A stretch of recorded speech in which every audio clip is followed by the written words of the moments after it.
আবারও চলে এসেছি একদম একটা নতুন রেসিপি নিয়ে। তার জন্য দেখো এখানে আমি 4টে পমফ্রেট মাছ খুব ভালো করে পরিষ্কার করে ধুয়ে পরিমাণ মতো লবণ আর হলুদ মাখিয়ে রেডি করে নিয়েছি।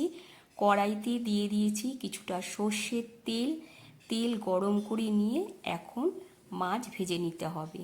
দেখো একটা মাছ উল্টে পাল্টে লাল করে ভেজে তুলে নিয়েছি। আবারও দিয়ে দিলাম, এইভাবে সব মাছগুলো ভেজে তুলে নিচ্ছি। মাছ ভাজা হয়ে গেছে। এখন এই মাছ ভাজা তেলের মধ্যে দিয়ে দেব 1 চামচ কালো জিরে। আর এখানে দেখো আমি বড় বড় করে 4 পিস বেগুন কেটে রেখেছি।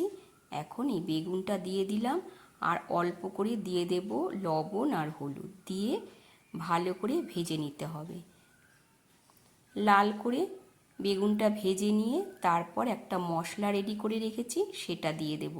এখানে আমি 1 চামচ কালো সর্ষে আর 2 চামচ পোস্ত, 2টো কাঁচা লঙ্কা অল্প করে লবণ দিয়ে ভালো করে বেটে নিয়েছি। মশলাটা দিয়ে দিলাম। এবার বাটি ধুয়ে জল দিয়ে দেব। পরিমাণ মতো জল দিয়ে এবার ঝোলটা খুব ভালো করে ফুটিয়ে নেব। দিয়ে দিলাম গোটা 2টো কাঁচা লঙ্কা। ঝোল কিন্তু অনেকটাই ফুটে গেছে। এখন দিয়ে দিচ্ছি ভেজে রাখা মাছ।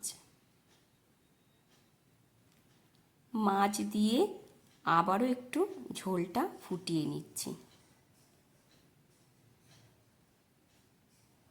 এবার দিয়ে দেব ওপর থেকে ধনেপাতা কুচি।